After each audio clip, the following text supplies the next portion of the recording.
Previously on Jigokuraku, Gabimaru realizes he is being watched and quickly begins to track this mysterious person. That soon afterwards, he realizes that it is a little girl who does not know how to communicate with other people, but she has a guardian, a kind of tree man. That one day she was a normal person and therefore can communicate normally. Her name is Hoko, and offers to tell everything about the elixir of life in exchange for the child. Senta claims to have searched every millimeter of this village, and that the more he discovers, the less he understands and nothing makes sense. Sagiri asks him to rest since she will be on watch tonight. Senta down and say it's okay, and that it would be very dangerous to act without knowing what was actually going on. Gabimaru asks us how dangerous it would be. Senta's down and says he doesn't know for sure, but that if the Kurus protect the elixir of life, it would be crazy to enter Hori without having a good plan. Gabimaru waits for everyone to sleep to follow his journey, claiming that if Hoko has not lied, he just needs to keep walking south until he finds the elixir of life in the Hori temple. When crossing the forest, he finds hundreds of people of the same species as the Hoko, who are firm and doing a kind of prayer also known as sutras. Does he realize that maybe they haven't noticed him, or that maybe they can't move? And remembers the words of Senta saying it's dangerous to act without knowing what's going on. Gabimaru says this makes sense for Asaemon, but not for him,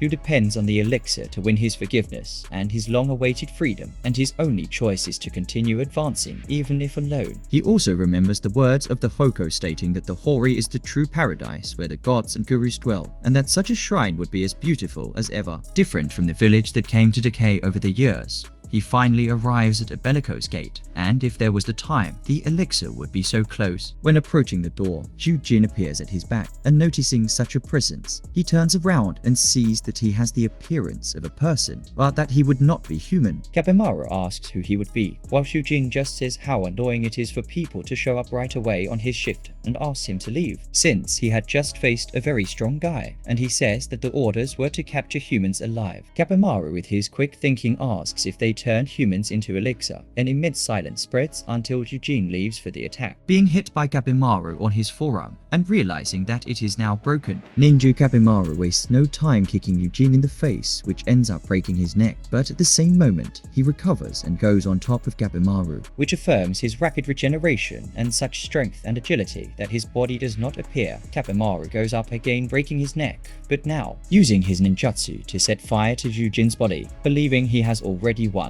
he ends up lowering his guard and looking at how he would open the gate, and Jujin ends up surprising him with a huge punch right in his stomach and throwing him away, believing he has killed another, but that if he were alive, it would yield a lot of elixir. Gabimaru ends up surprising him by asking if he would be a guru. Jujin, amazed, asks if he would be a human, and they return to the battle and tent, where soon Jujin asks how he manages to be so tough, since he had faced other humans, but never one as tough as that. Gabimaru says how dangerous it is to exchange blows melee, and that he would need to come up with a plan, since his previous attacks did not have the desired result. Until with a kick right in the stomach, he noticed that his enemy reacted in an entirely different way, spitting blood and even reverting to his female form. Jujin points out that he doesn't know about his physical capabilities, but that now it doesn't matter, as he intends to end it using a technique that makes his blows travel through the air, striking Gabimaru, who claims his blows reverberate through his body and that this is an unknown power. And by remembering his wife, he gains the necessary motivation to go all out for Jujin, hitting him consecutively, saying it needs to be even faster than his regeneration, and his enemy is in shock since he is only a human. After defeating him, Gabimaru asks where the elixir of life would be, while Jujin claims that they got mad at him again, since he uses his most appealing technique against a human. Gabimaru tries to calm down, saying that it is not the first time he has faced such a monster, and that he just needs to analyze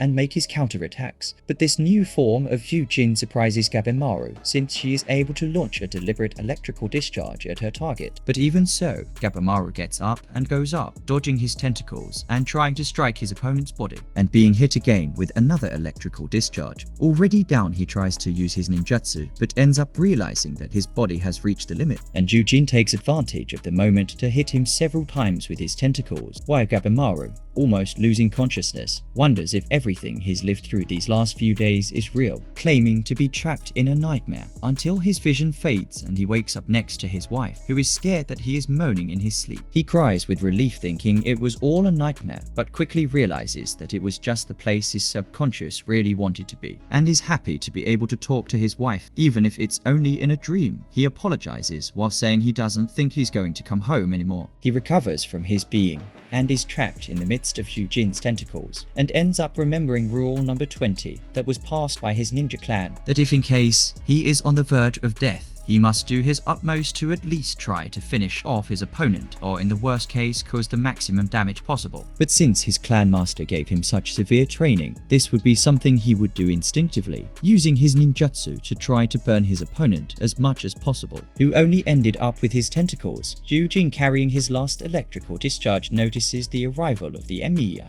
who ended up freeing our ninja from death. And undoing her monstrous form, she wonders what she was doing. She centers down and apologizes for Gabimaru having escaped, and he was the last one to be with him. Sagiri says it's okay since that could happen. Hoko says that a normal person wouldn't be able to move forward in all that fog. Sakiri figures that Gabimaru is in danger since he went to Hori alone, and that they need to go find him immediately. Yuzuraiha says he doesn't even want to since he went by his own free will, and they would have no reason to look for him. Hoko says that if she goes to Hori, he'll accompany him since he wasn't seeing Emiya, and imagines that she followed Gabimaru. Yuzuraiha, noticing that Hoko knows how to get through such a fog, says she is starting to get worried about Gabimaru, but she is really worried about having to face those gurus if they arrive on time. Already walking through the fog, she asks Hoko who these gurus are. Hoko claims to be 7 elders at the same time they are introduced. Mudan says he prefers to be a man for his efficiency. So far already prefers to be a woman because female bodies make you want to grow. Tao Fa says that when they made out the other day, he was wearing a woman. Ju Fa says he was just being curious. Tao Fa tells him to stop limping